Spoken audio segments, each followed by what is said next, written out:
Hi, my name's Paul Grogan and welcome to another Gaming Rules review. This time I'm going to be telling you what I think about Trickerion, originally published in 2015 as a base game, designed by Richard Amann and Victor Peter from Mindclash Games, and then in 2019 it had an expansion designed by David Turczi, a solo mode added, and it had a deluxe version as well. This game was voted on by my Patreon supporters as one of the games that I would review this month, and a lot of the content that I create is only made possible through the support of my Patreon.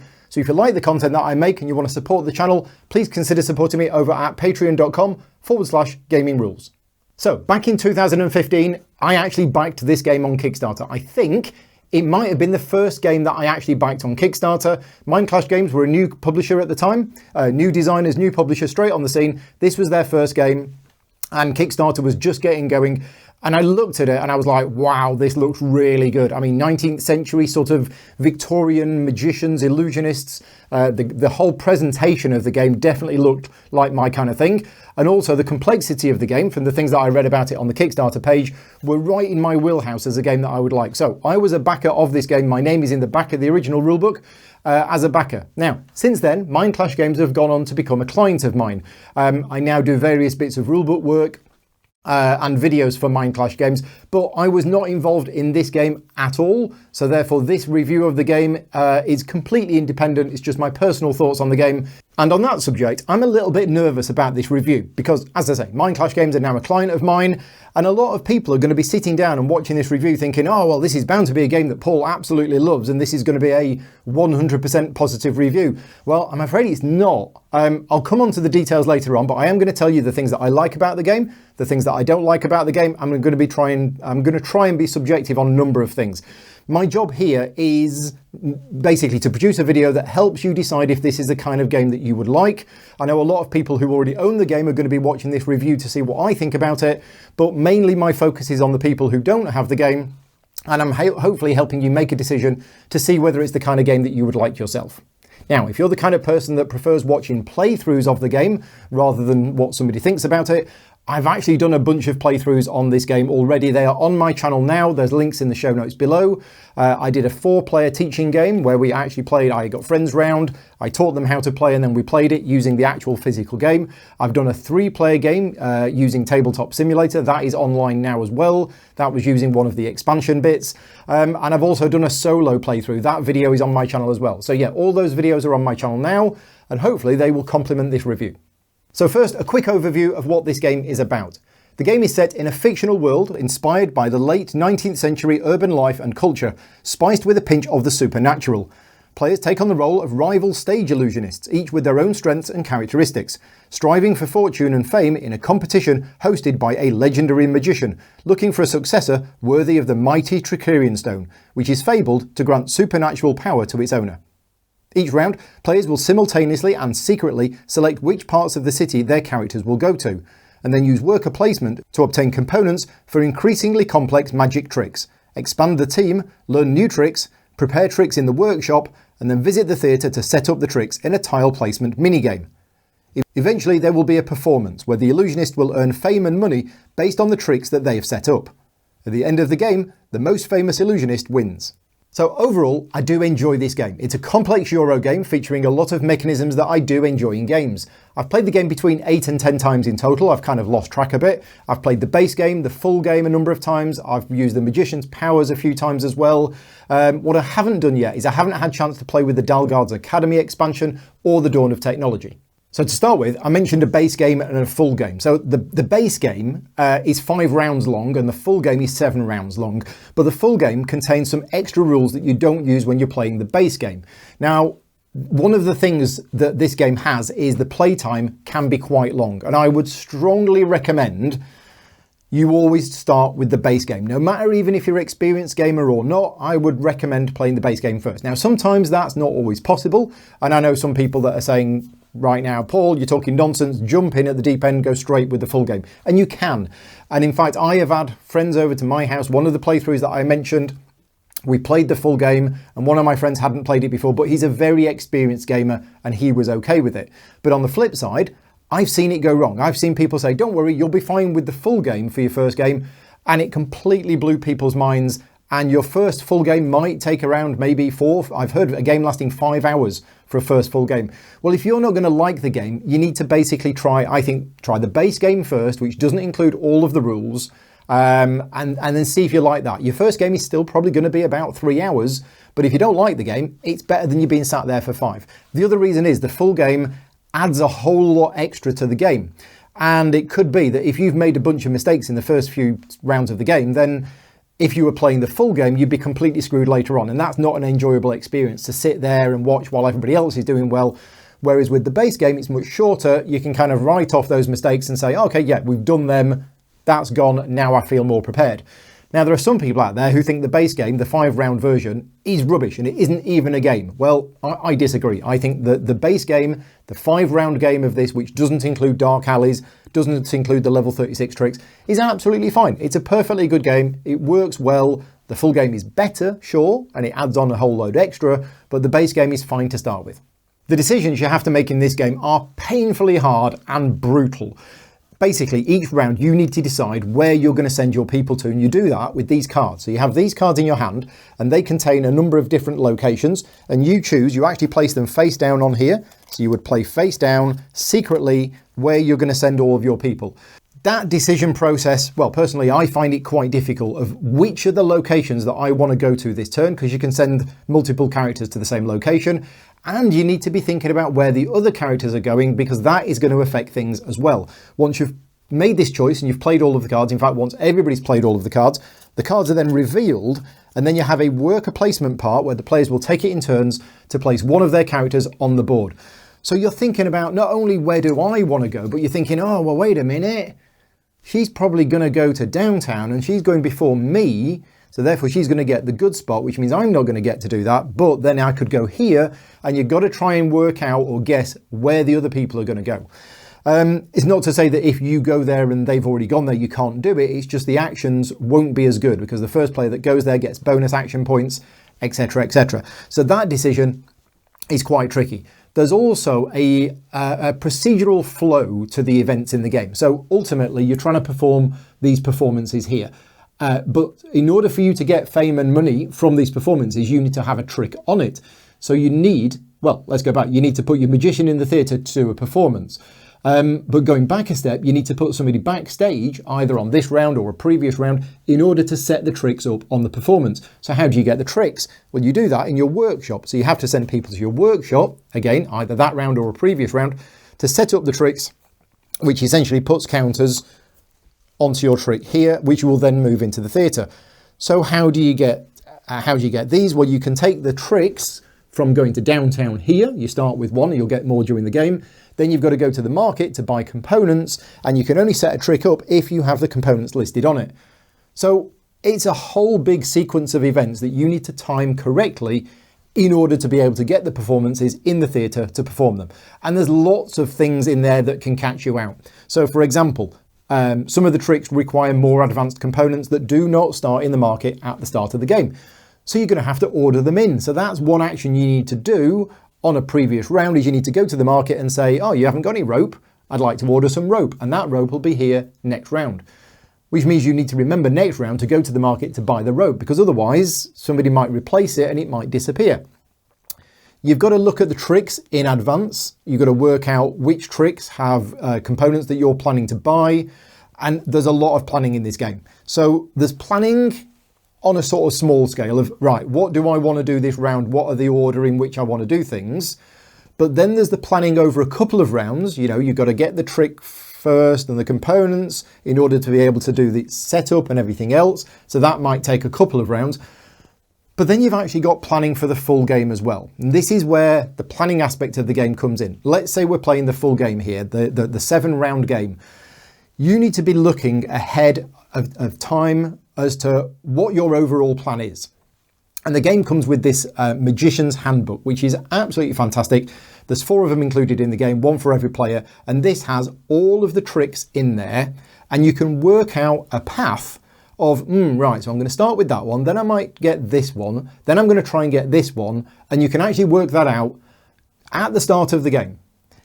And you might need to stick to it, but you might need to be, you try and stick to it, but you might need to be flexible because another player might buy the trick you want, or the dice might not come out right, and you might not be able to get that trick at exactly the point you need it. So you do need a backup plan.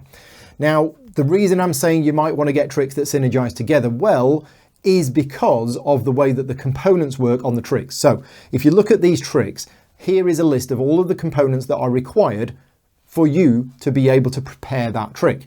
But very, very importantly, and this is a rule which a few people have got wrong, it doesn't use those components. You just have to have those components on your player board, and then you can prepare the trick. So in other words, if you decide to get another trick that goes along with it that uses similar components, well, that's great. That's efficient because you're using the same components for two tricks. So for example, if you've got linking rings at the start of the game, which requires 2 metal, you might want to go with bullet catch next because that also requires 2 metal as well as other things. But if you instead decided to go with the vanishing birdcage trick, then you wouldn't be able to reuse the metal as it requires different things. And also, when you're playing the full game, the tier 3 tricks, the ones that require 36 fame for you to take them, each one of them has an end game scoring bonus printed on it. So you actually need to look at that right at the start of the game. You need to think ahead and you need to think, right, okay, which of these, tier 3 tricks am I going to take? Because what you don't want to do is you don't want to get to like round 6 or 7 and say, oh, right, I've now reached the ability to take a tier 3 trick. Oh, let's have a look through them. Oh, these endgame bonuses are no good to me. If you'd have known that from the start, you'd have been planning for it. So for example, one of the tier 3 tricks gives you points at the end of the game for all of the shards that you've got. Well, if you know that going into the game, you want to be collecting shards during the game. Now, I'm saying you need to do this. You don't need to do it, okay? You don't need to plan this much ahead, but you probably won't do very well compared to the players who are planning ahead. Now, this is where one of the things in the game doesn't suit my particular playstyle, and I've played this game a bunch now, and I just can't seem to do very well because it requires a certain level of planning and a part of the brain which I clearly can't get. And every time I play this game, I just do terribly. And part of that problem is because I can't stick with a plan. I'll look at something and I'll go, oh, I could do this. Oh, but I could do this. Oh, but instead, oh, hang on a minute. If I do that and that, I could do this. And I don't settle on one thing. And then I end up doing a bit of that and a bit of that. And I get the trick and I realize I only bought 2 metal instead of 3. And suddenly the entire plan has gone. And because your actions are limited in this game, it can be down to that amount of planning. You can say, all right, I've bought this trick, I've taken it, I need 3 metal, I only have 2, the metal has now gone from the market. That's it. That's completely screwed me over. I now can't prepare it, which means I can't perform it, which means I can't get the bonuses and everything else. And as I say, I'm not pointing that out as a problem with the game because I know lots of people who are absolutely fine with that. It's just I can't seem to get my head around it. And on the subject of planning, when you first play this game, or maybe even for your first few games, there is a suggested setup. It says, all right, if you're going to be taking this character, then you should start with this extra character. You've got like assistants, engineers, and managers, and it tells you which one to start with. It tells you which trick to start with and which components to start with. But normally when you're playing the full game, you kind of choose. So you've got all of these choices to make at the start of the game, which again can be, they can have a big effect on how well you do. So I've talked about the decisions about where to send your people and the level of planning required. Let's talk now about the mini game in the performances.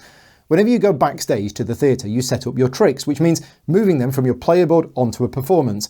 And this is where there's a whole host of rules about where you can place them, what bonuses you might get for linking and so on. There's a lot going on here, and this is where some of the player interaction happens. Do you join another player or go onto a different performance?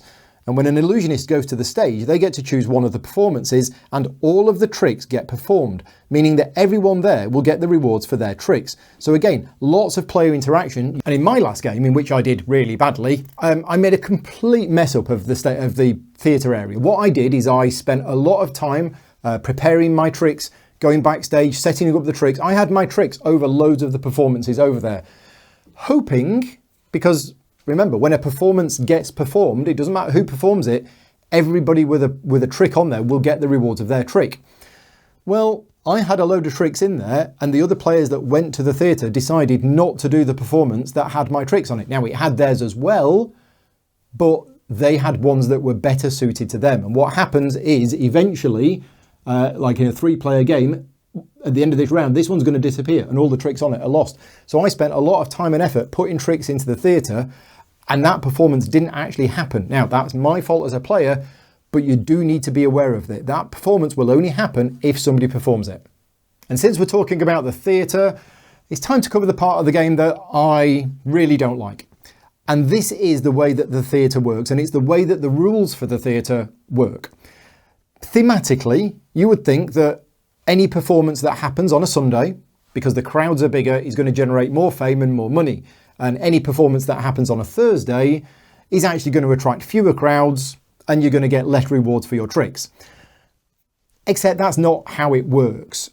Unfortunately, it sort of only half works like that. And I can understand from a game design perspective why that is. And in fact, I actually played a few games of this using the wrong rules, and I use them thematically as I described above, and the game is broken. The game doesn't work. What you do is you end up going backstage on the Thursday, getting lots of action points, and then having your tricks performed on a Sunday, and you get loads of rewards for them. Yeah, so that's not how it works.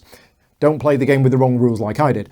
The actual rules basically mean that if you are in the theatre, then you will get the rewards and penalties for that. So in this situation here, let's say the blue player, which is me, I went backstage on the Thursday to set up some tricks. The yellow player decides to do the performance. The yellow player is doing the performance on a Sunday.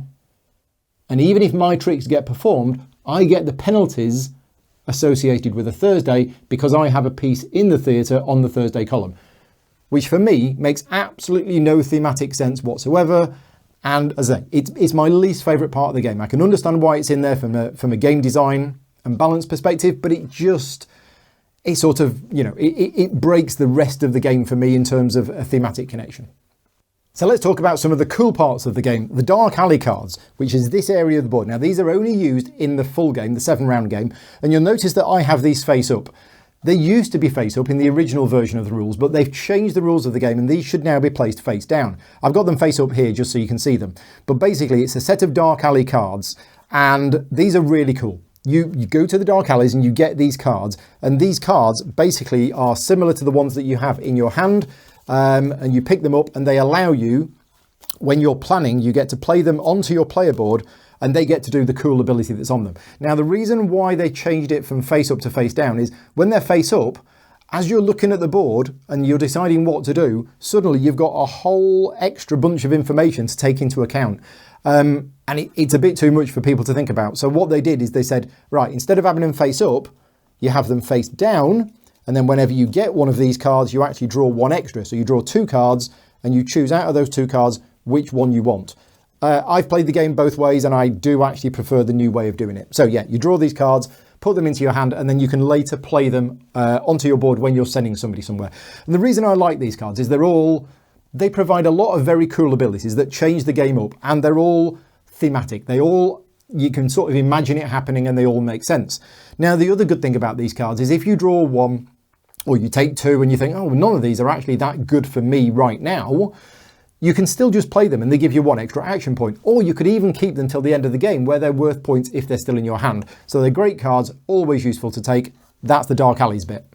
And since we're talking about cards with loads of cool bonuses that are all very thematic, let's talk about the Magician's Powers. So the Magician's Powers is a bolt-on extra. So it's included with, I'll say the base game, it's included with the game, but you don't have to use it. You don't use them with the base game, the 5-round game. You can use them with a full game, but you don't have to. So you've got 3 ways of sort of playing it. Even if you buy the core box of this game, you've got the basic 5-round game, you've got the full 7-round game, and then if you want to, you can add on Magician's Powers. Now, I was a little nervous about using these Magician Powers the last couple of times I've played it, because I was already having a hard enough time with the complexity of the game as it was, and I was a little worried about putting them in. But in order to do this review, I thought, well, I'm going to have to play with these Magician's Powers in order to be able to include them in the review. And I'm glad I did, because they do add another level of complexity, but they are really cool. Basically, you get a whole bunch of them at the start of the game.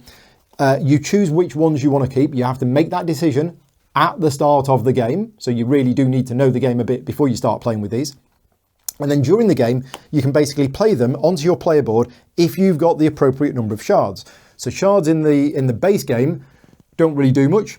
You can spend them to get extra action points and they're worth something at the end, but with using Magician's powers, you need the shards to power these slots, and these cards all give you cool special abilities that, again, they're all very thematic and they're all really interesting, and they change the game up quite a bit. So let's talk about the components in the game. The components are generally pretty good. The cards are a thick card stock, all good there. The wooden components are all fine.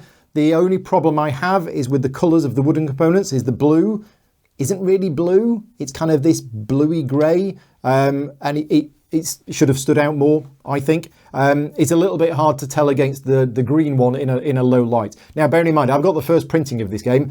They may have changed it later and made the blue a bit more blue. I'm not sure. Cardboard components, good thick cardboard components. The only problem I have with the money is that the golds represent 5 and the silvers represent 1. I'm a big fan of, if you've got a counter representing more money, it should be a bigger counter. So make the silvers a bit smaller and the golds a bit bigger. Now, since then, there is a deluxe extra add-on of metal money, which is good. But yeah, for the base game, it's a shame that they didn't do that. Now, again, I've got the first printing of the game. They may have fixed that in later printings. Other than that, as I say, the rest of the components are really good. They've done a really good job with it.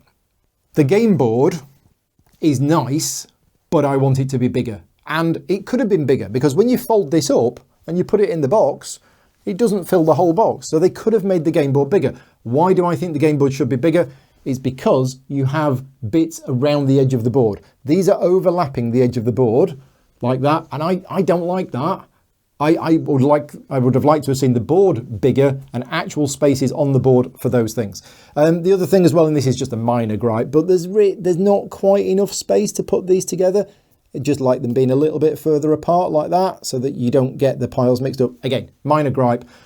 But other than that, yeah, physical components, good in the game. Artwork.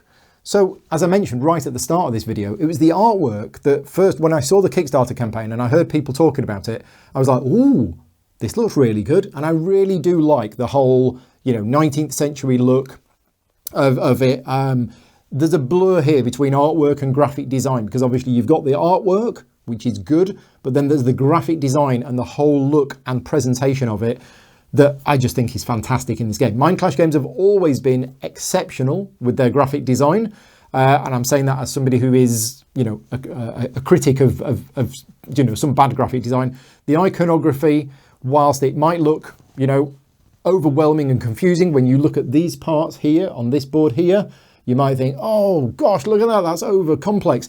But this all makes absolute sense. Once you know what the game is, all of this iconography here makes complete sense, and it's really well done. So yeah, iconography, really good. Graphic design, even down to the box cover, it looks really good. And artwork-wise, I do like the artwork. I like the artwork on the trick cards. I like the overall look of the game. What I'm not keen on, and this was just something that came with the Kickstarter, is the sleeve. Now, some people think sleeves are a pointless addition to board games. I don't mind sleeves because they allow me to transport the game round, and it doesn't, the box doesn't open and things fall out.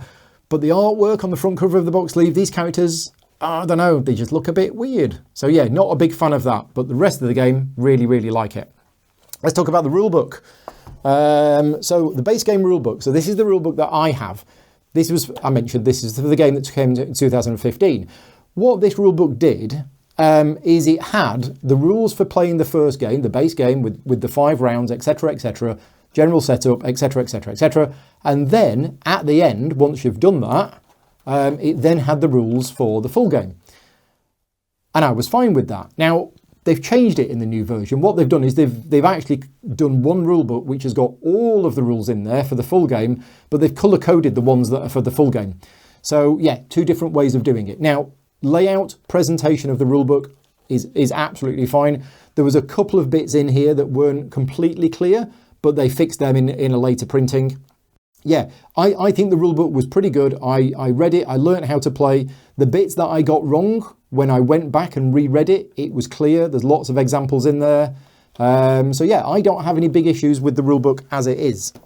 I think the only actual gripe with the rulebook is that they use the terminology of turns instead of rounds. So they say that the game lasts for 7 turns, whereas I think that should be 7 rounds. Anyway, just a minor gripe with the terminology. Now, the game has a 2-player variant as well, which, again, I've spoken to some people and they go, oh, no, it doesn't really work at all. And I've spoken to other people that say, oh, yeah, the 2-player version is great. So, you know, your mileage may vary on this, but the 2-player version includes some turn cards, which basically you reveal one of these each round and it tells you where to put workers on the spaces here, so it blocks those spaces off.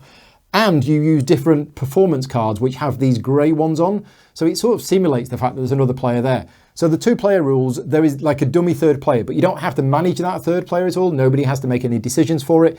It just kind of happens, and that's okay. I also mentioned earlier on that I've played the solo game. Now, you can't play, the solo rules are included with the Dalgard's Academy expansion. So if you only own the core set, you don't have the solo rules. They are included with the expansion. I've played the solo game once, that video is on my channel now, and I have to admit, I struggled with it. So I struggled with it for a couple of reasons. The first one, I wasn't as comfortable with the game as I should have been. Okay, now that's my fault for going into that video not being completely comfortable with the rules. I knew the rules of the game, but I needed to have played it a few more times to be really, really comfortable with it before diving into the solo game. Also, the solo game is classic David Turczi. It's extremely clever and it's very, very well designed, but oh my gosh, there's a lot of admin, there's a lot of fiddly bits to do, and you've got to move this to here, then do that, then do this, then move that, then do that, then I'm exaggerating a little bit, but you get the idea. The solo rules, there's a lot of them, there's a lot of rules, and it decides what the other player does, and as I say, it's very clever, it's very well designed, but there's quite a lot of admin overhead that you need to do, and I wouldn't recommend, unless you absolutely have to, jumping in and playing the solo game first. I would recommend trying to play a multiplayer game at least a few times until you get used to it. But other than that, the solo game was good. It definitely was a challenge, and it's something that I would play again if I had the time to do so. Now, just a couple of other things about the game. Mention that there's dice in there. So there are dice here, and you roll these dice at the start of every round, and you put them on the spots. And you're thinking, oh, dice are random. And yeah, the dice are random, but there's a number of ways that you can mitigate it. First of all, whenever you go to this downtown location, you can spend your action points to either re-roll the dice, or even if you have 2 action points, you can flip a dice to anything you want. There's also other special abilities that you can get which allow you to manipulate the dice. However, the dice can go a little bit against you. If, for example, you're running short on money and you need to go to the bank on the next round and the dice get rolled and they're both X's, or you know, there's an X and a 3, which is a bit rubbish, or you really need an engineer, which is somewhere you can recruit from here, and the engineer just doesn't come up at all. But again, you can mitigate it if you have the action points, but that's something you need to take into account. The prophecies is this area of the board here, and this is only used in the full game. And this is a nice little addition to the game, because these prophecies, there's one active prophecy, which basically means for this round, that prophecy is going to affect the whole game for everybody, and these are the prophecies that are coming up. And you can actually, there is one space you can go on in the Dark Alleys area where you can rotate these around, so you have a little bit of control over it. Now, I like the fact that there are these sort of random events that happen, but you see ahead of time what they're going to be, which affect the game for everybody for that round. And some of them are quite cool. One of them is like, oh, for this round, every worker you place only has 1 action point, which is massive change to the game, but it affects everybody in the same way. The prophecies that I'm not too keen on are the ones where it's like, oh yeah, for everybody who sets up an optical trick this turn, for every optical trick you set up, you get 2 fame. And one of the characters has got lots of optical tricks because they're, you know, that particular illusionist. So some of them are going to come out and they're going to benefit some people more than others. And I'm not too keen on that part of it. But other than that, prophecies, yeah, a nice addition. So overall, Trickerion is a great game. It came out in 2015, so it's 5 years old at the time that I'm filming this review. I've spoken to a number of people in the last few weeks about this game, and a lot of people have said, this is in my top 5 games. It's great to see that a game from 5 years ago has still got a place now. It's still relevant. It's still being played now, and people still like it. I think it's a great game. I've mentioned a couple of bits about it that I'm not too keen on, and I've also mentioned that I just can't seem to play this game very well. That doesn't mean I don't appreciate the game for being, you know, a great game. It's just the way that my brain works, and I can't seem to focus on a particular plan. I mean, I can do it with other games, but there's something about this game that I just can't seem to get right. It's a little bit, you know, it's one of those things. I mean, I don't mind playing games where other people are doing better than me, but when I'm consistently making the same mistakes every time, it's like one of these days, maybe I'll learn. Anyway, that is everything I think about Trickerion. I hope you've enjoyed this review. I hope you found it useful. If you have any comments, please put them in the show notes below. And as mentioned at the start, thank you very much to all of my Patreon supporters. Without your support, these kind of videos are not possible. So if you like the content that I make and you're able to support me, please check out my Patreon page. Until next time, take care and thanks for watching.